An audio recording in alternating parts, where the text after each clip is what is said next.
제33회 하계 올림픽이 이번 주 금요일 7월 26일부터 8월 11일까지 프랑스 파리에서 열리게 되었습니다. 이번 파리 올림픽은 올림픽 역사상 처음으로 센강에서 수상 개막식을 한다고 합니다. 사진을 보시면 이 센강의 아름다운 모습을 볼 수가 있어요.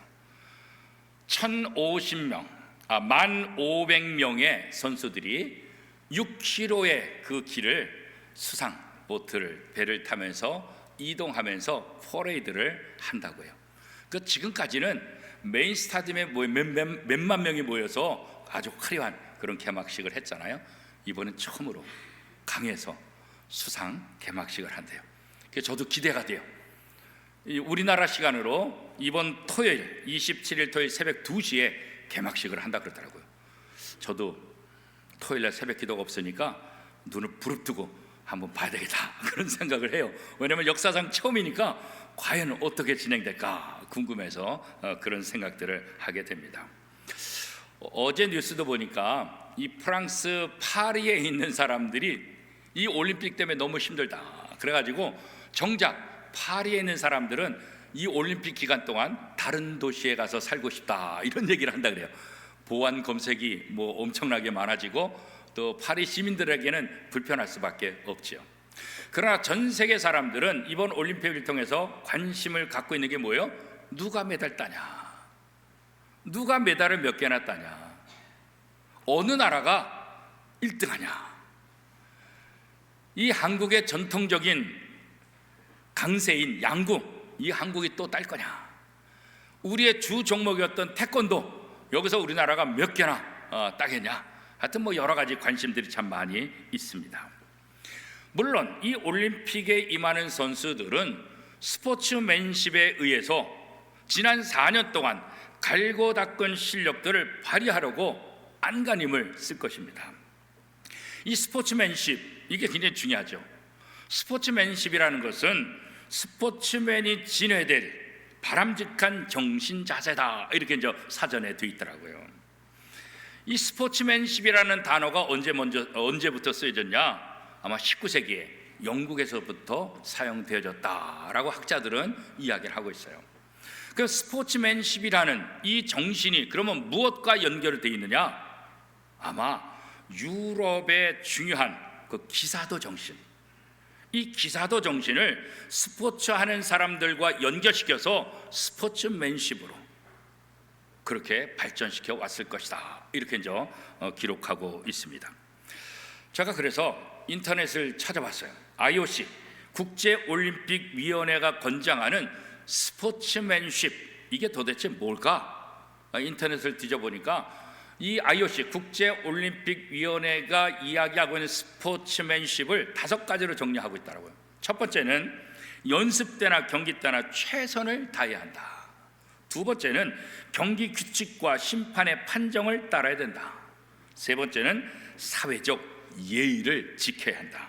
서로 악수하고 상대편의 뛰어난 점을 인정해야 된다. 그리고 네 번째는 상대방을 배려해야 된다. 상대방이 필요하다고 한다면 자신의 장비도 빌려줘야 하고 상대방의 부상을 이용하지 말아야 된다. 이게 스포츠맨 정신이라는 거예요. 그리고 5번째는 뭐라고 되냐면 상대방에게 무례를 범해서는 안 된다. 패배자를 깔봐서도 안 되고 또 승리를 위해서만 경기에서도 안 된다. 이렇게 IOC 이 국제올림픽위원회가 얘기하고 있는 스포츠맨십을 이렇게 5가지로 정리를 하고 있어요. 이걸 다시 한번 정리해 보면 이렇게 말할 수 있어요. 스포츠맨 정신은 뭐냐? 몸을 사용하는 경쟁 속에서 배려와 결과에 대한 깨끗한 승복, 그리고 경기 중 경쟁 심리를 마친 후에도 다시 우호적으로 대하는 선수 대 선수로서의 우정이다 이렇게 정리를 하더라고요. 그래서 이 스포츠맨십은 스포츠를 하는 사람에게 있어서 굉장히 중요한 자세고, 그래서 스포츠가 모든 사람이 즐기고 모든 사람들이 즐거워하는 또 행복해하는 그런 스포츠가 돼야 된다 이런 정신이 있는 거죠. 그런데 요즘 스포츠 경기를 보면 이런 스포츠맨십이 살아있는 것 같아요? 거의 사라진 것 같아요? 거의 다 사라진 것 같아요. 왜 이렇게 됐을까요? 오로지 이기기 위해서, 오로지 우승하기 위해서. 그러다 보니까 원래 제정된 스포츠맨십의 생각, 정신은 다 사라져 버린 거예요. 그렇죠? 오직 금메달, 여기에만 목적이 있는 거예요. 그렇죠? 우리나라 선수들은 더 그런 것 같아요. 이 금메달을 따야 스포트라이트 받으니까, 이 금메달을 따야 뭔가 신분적인 상승도 하니까. 그렇죠? 아주 우스운 얘기가 있는데 여러분도 한번 이번 올림픽 때 한번 가만히 살펴보세요. 금메달, 은메달, 동메달 땄다는 것은 뭐예요? 대단한 거 아니겠어요? 세계 1위, 세계 2위, 세계 3위, 얼마나 대단해요. 그런데 동메달 또 은메달 걸어주고 마지막에 이제 금메달 걸어주는데, 은메달을 목에 걸고도 인상 찌푸리는 선수는 우리나라 선수밖에 없대요. 우리나라 선수만. 다른 나라는 은메달 따고도 막 좋아해, 신나. 동메달 따고도 너무 좋아해. 근데 우리는 은메달, 세계 2위 했는데도 인상이 그냥 어두워. 왜? 금메달 못 따가지고. 그 금메달하고 은메달하고 그 간발의 차이인데도 그런 웃고픈 이야기들이 있는데, 이번에도 한번 올림픽 경기 보면서 시상대를 가만히 유심히 보면 아마 그런 모습들이 발견될 수가 있을 것 같아요. 그러다 보니까 사람들은 어떻게든지 금메달 따는 거예요. 수단과 방법을 가리지 않고 금메달 따는 거예요.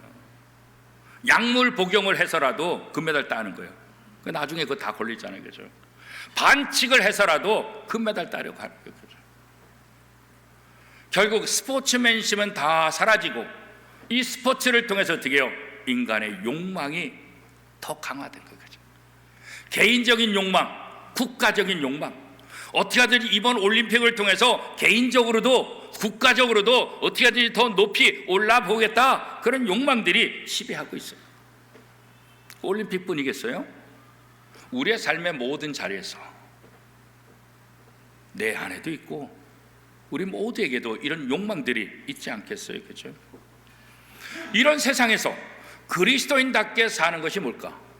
하나님의 자녀로서 어떠한 삶을 살아야 될까? 오늘 마태복음 20장 말씀에 보면 그런 욕망이 우리 속에 있다는 것도 알 수 있고, 그런 욕망에서 우리가 어떻게 벗어나야 되는지에 대한 대답도 있는 것을 보게 됩니다. 오늘 본문에 보면 세베대의 아내와 아들들이 예수님을 찾아와서 부탁을 하죠. 어떤 부탁을 합니까? 오늘 본문 앞에 있는 마태복음 20장 20절 21절, 우리 한 목소리를 같이 한번 읽어보겠습니다.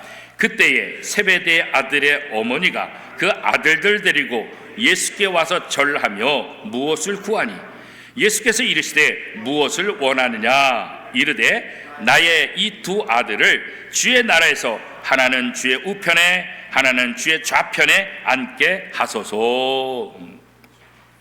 그러니까 예수님을 왜 따라오느냐?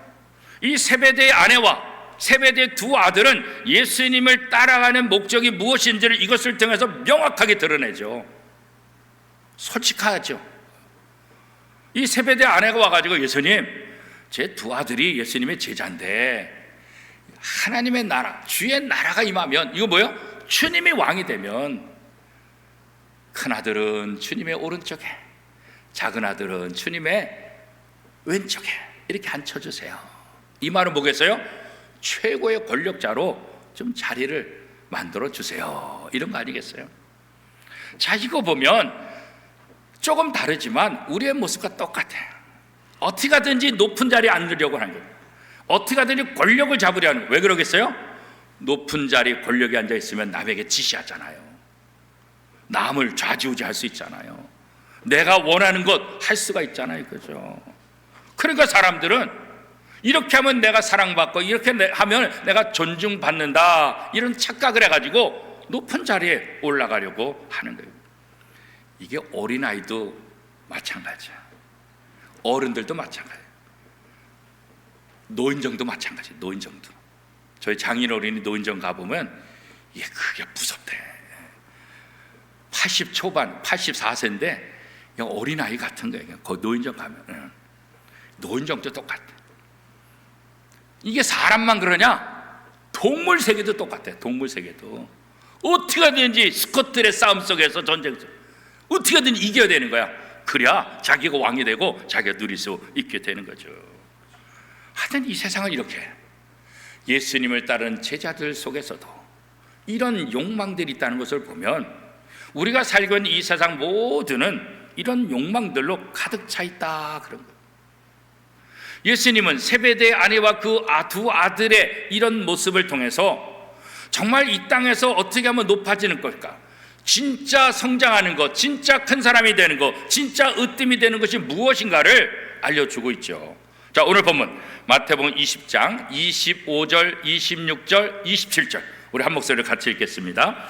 예수께서 제자들을 불러다가 이르시되 이방인의 집권자들이 그들을 임의로 주관하고 그 고관들이 그들에게 권세를 부리는 줄을 너희가 알거니와 너희 중에는 그렇지 않아야 하나니 너희 중에 누구든지 크고자 하는 자는 너희를 섬기는 자가 되고 너희 중에 누구든지 으뜸이 되고자 하는 자는 너희의 종이 되어야 하리라. 그러니까 세베대의 아내와 그 아들들이 원하는 방법과 예수님의 방법은 차이가 있어요. 세베대의 아내와 세베대의 아들이 원하는 것은 일반적인 세상적인 방법이에요. 그러나 예수님은 세상적인 방법이 아니라 하나님의 방법으로 커야 되고 하나님의 방법으로 으뜸이 되어야 된다, 하나님의 방법으로 사랑과 존경을 받아야 된다, 이렇게 이제 말씀하고 있는 거죠. 예수님은 하나님의 방법으로 큰 자가 되는 것, 하나님의 방법으로 으뜸이 되는 것이 무엇인지를 명확히 아셨어요. 그래서 이렇게 말씀하시죠. 마태복음 20장 28절 같이 읽겠습니다. 인자가 온 것은 섬김을 받으려 함이 아니라 도리어 섬기려 하고 자기 목숨을 많은 사람의 대속물로 주려 함이니라. 누구든지 크고자 하는 사람은 섬겨야 되고 누구든지 으뜸이 되고자 하면 종이 돼야 된다, 이렇게 말씀하시고 내가 이 땅에 온 목적이 무엇인지를 얘기하고 있는, 그리고 이 말씀을 자신의 삶을 통해서 몸소 실천하셨죠.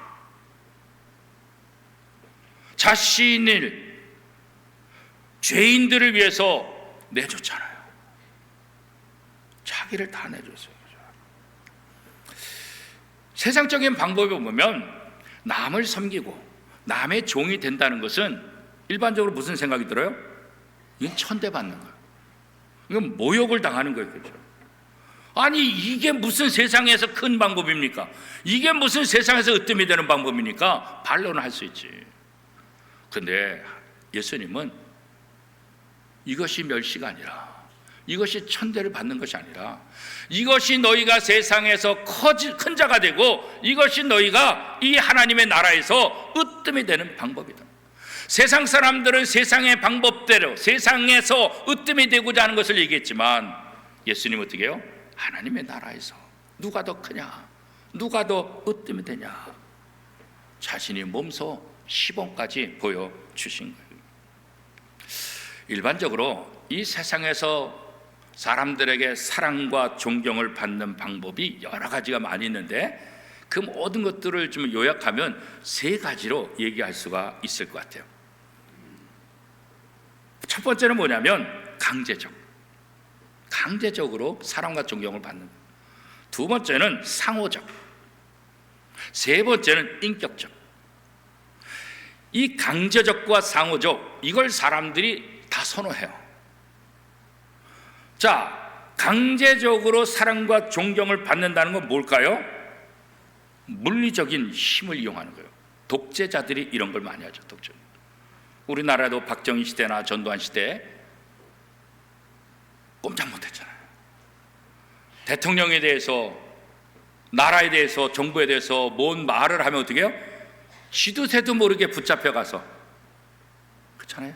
저 남산에 가가지고 죽기도 하고 장애가 되기도 하고 평생토록 헛것을 보면서 정신 이상 분열자가 된 사람들이 우리 역사를 통해서 많이 있잖아요. 그렇죠? 왜 독재자들을 사랑하고 왜 존경합니까? 무서우니까.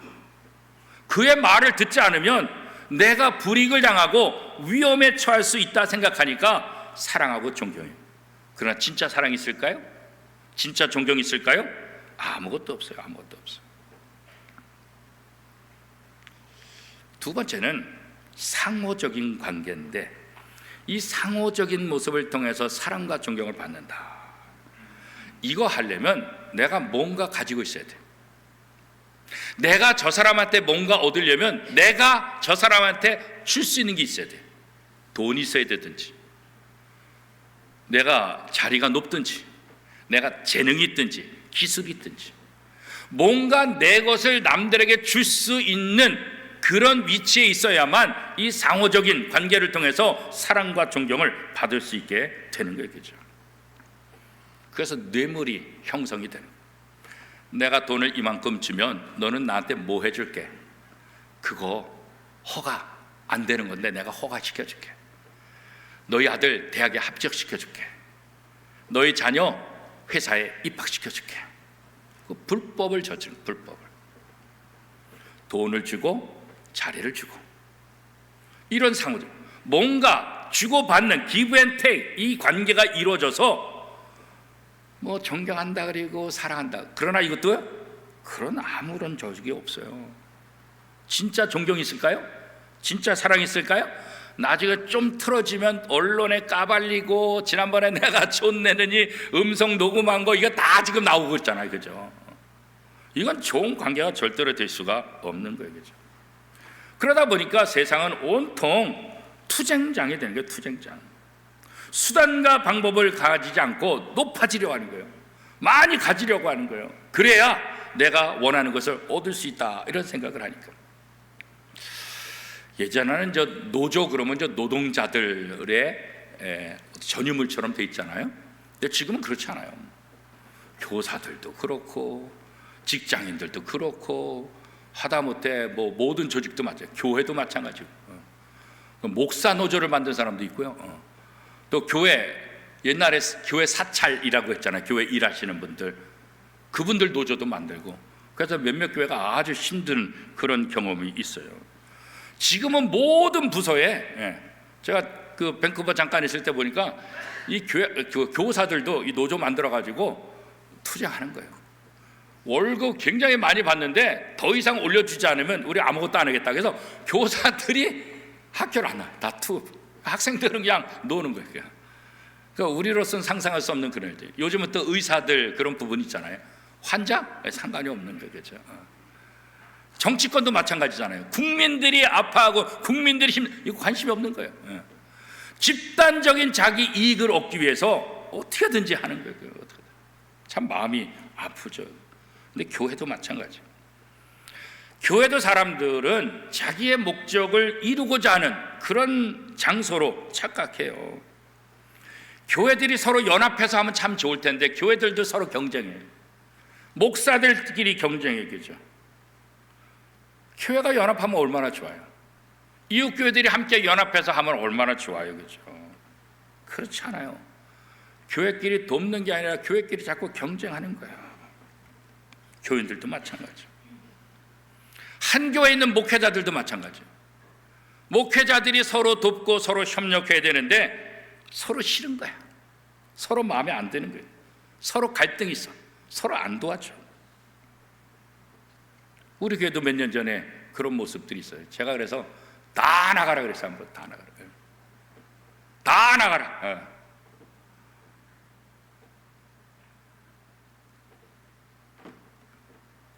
성도들도 마찬가지예요. 성도들이 서로 사랑하고 서로 도와야 되는데 성도들이 갈등을 일으키는 거예요. 교회에 오면 행복하고 교회에 오면 신나야 되는데 교회에 오면 스트레스 받는 거예요. 수고하고 무거운 짐진 자들아 다 내게로 오라.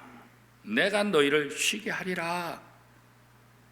교회에 오면 참된 안식을 누리고 참된 쉼이 있어야 되는데 이 교회조차도 자기의 욕망을 채우는 장소로 변질시켜버리고 마는 거죠.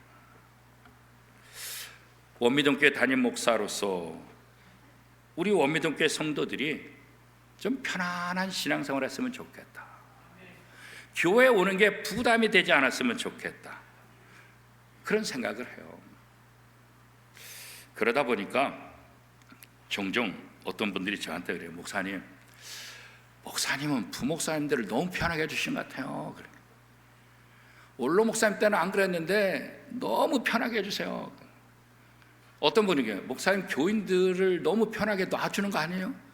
교인들은 콩을 볶듯이 달달 볶아야 돼요. 그래야 예배도 참석하고 헌금도 하고 훈련도 하고 그래야 교회도 부흥돼요. 제가 첫 번째 담임 목사 하던 포항에서 목회할 때 가급적 여러분 자원해서 일을 했으면 좋겠다. 그러니까 강제로 일을 시키지 않고 자원했으면 좋겠다. 그랬더니 그게 오래된 분이 저를 찾아와서 그러다 목사님 그렇게 하면 교회 안 됩니다 그러시더라고요. 목사님 강하게 하셔야 됩니다. 강하게 하셔야지 자원해서 편안하게 해주면 아무것도 안 됩니다. 그런 얘기를 하세요. 제가 부목사 생활을 힘들게 할 때도 있었어요. 아침부터 새벽 4시에 나가면 밤 12시에 들어와가지고 사실 쌍둥이 전혀 제가 돌보지를 못했고 가족 거의 돌보지를 못했어요. 아내가 굉장히 고생을 했어요. 낯선 땅에서 여러 군데. 그래서 내가 담임 목사 되면 부목사들 그렇게 쪼지 않겠다. 달달 볶지 않겠다. 근데 그거를 뭐 어차피 목회자 되겠다고 하니까 열심을 자기 스스로 해야 되지 않겠어요? 제가 그렇게 했던 것처럼. 근데 종종 저를 이용하는 부교육자들도 있어요. 저한테 전혀 얘기도 안 하고 엉뚱한 데 놀러 갔다가 누구한테 걸려가지고 저한테 전화 온 거예요. 실제로 있었어요. 엉뚱한 짓 하다가 저한테 전화 온 거예요. 그러니까 제가 안 보는 것 같지만 저도 부교육자 생활 20년 하고 담임 목사 생활 20년 거의 40년 지금 교육자 생활을 하니까 대충 알거든요.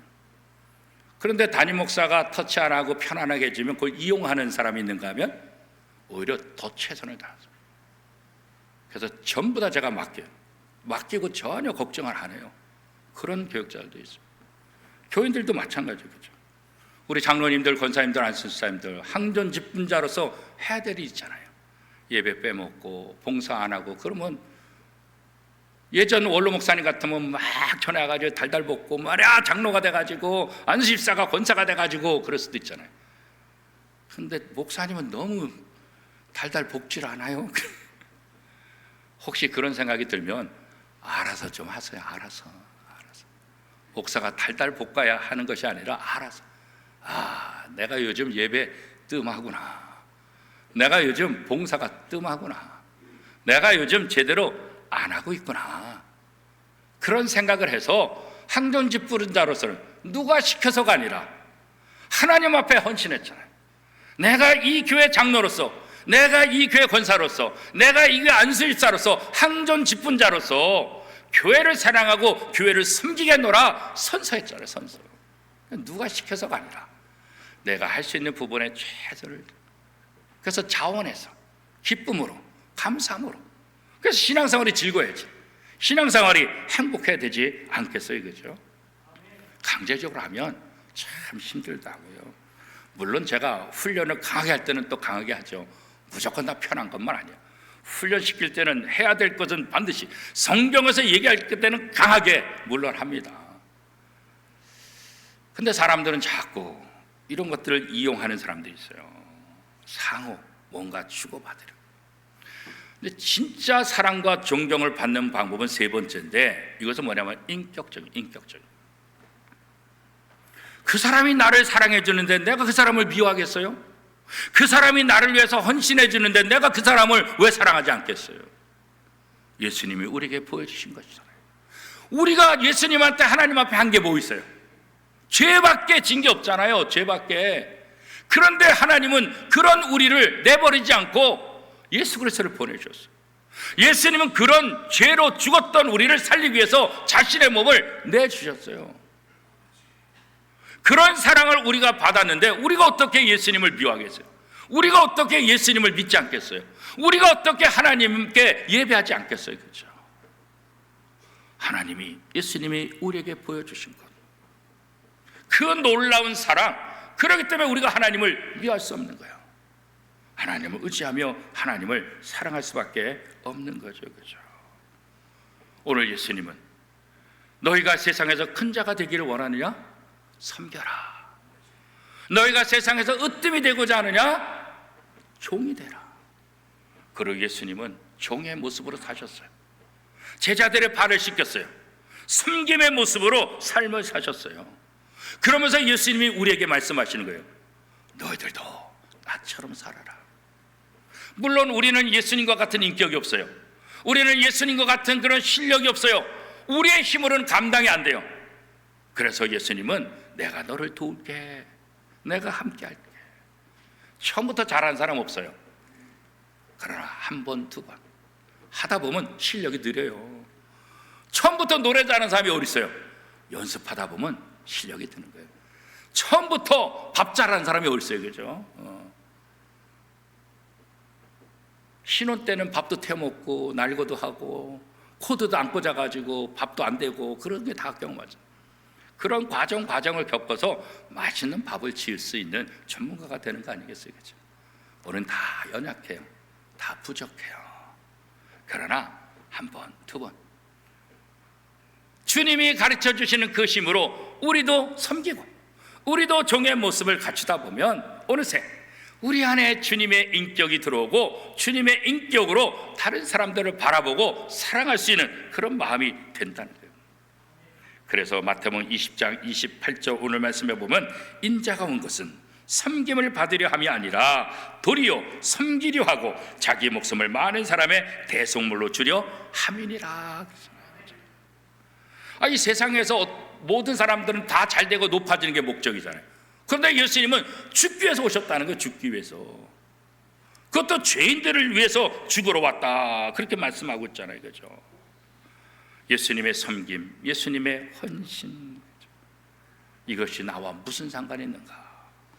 예수님이 그렇게 사신 것은 너희도 이와 같이 하라, 이 말 아니겠어요? 세상 사람들은 왜 높아지려고 하느냐, 왜 권력을 잡으려고 하느냐? 많은 사람을 지배하기 위해서. 그렇게 하면 참된 존경을 받고 그렇게 하면 인정을 받을 것 같아서. 그러나 예수님은 그거 아니다. 마태복음 20장 26절 27절 오늘 말씀 우리 한 목소리로 다시 한번 읽어보겠습니다. 너희 중엔 그렇지 않아야 하느니 너희 중에 누구든지 크고자 하는 자는 너희를 섬기는 자가 되고 너희 중에 누구든지 으뜸이 되고자 하는 자는 너희의 종이 되어야 하리라. 봉사하는 게 쉬워요? 남을 시키는 게 쉬워요? 시키는 게 훨씬 쉽지, 그죠?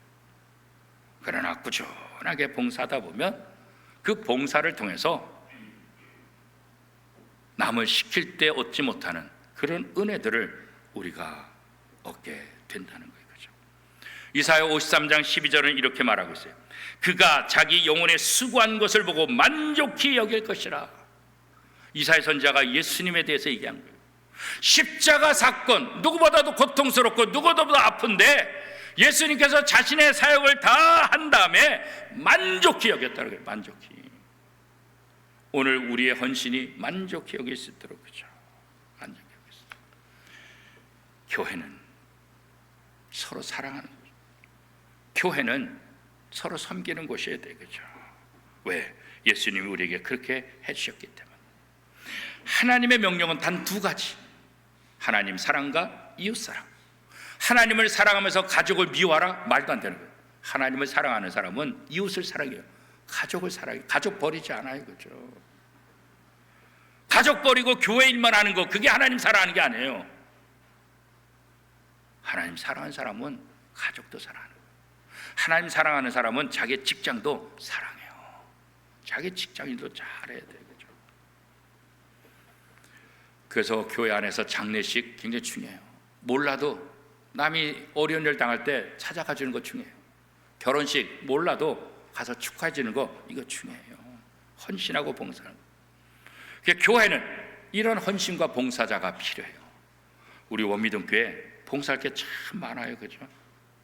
예배위원으로, 찬양대로, 교학교 교사로, 주차 안내로, 차량 운전으로, 식당에서, 주방에서, 새가족부로. 너무 많아요. 너무 많아. 해야 될 일이 너무 많아. 오늘 예배당을 떠나기 전에 내가 교회에서 어떻게 섬길 것인가, 내가 교회에서 어떻게 종이 될 것인가 한번 생각해 보세요. 어떤 자리에서 내가 하기를 하나님이 원하시는가. 그러면 내 영혼이 부유해져요. 내 영혼이 커지고 내 영혼이 으뜸이 되는 자가 될 것이다. 오늘 예수는 우리에게 분명히 말씀하고 있어요. 크고자 하느냐? 섬겨라. 으뜸이 되고자 하느냐? 종이 되어라. 이게 하나님 나라의 비법이에요. 오늘 이 말씀에 아멘 하면서 여러분의 삶의 자리가 어디에 있든지 남을 섬기고 종의 모습을 통해서 주님을 닮아가고 주님의 은혜가 저와 여러분 속에 넘쳐나기를 축복합니다. 오늘 주신 말씀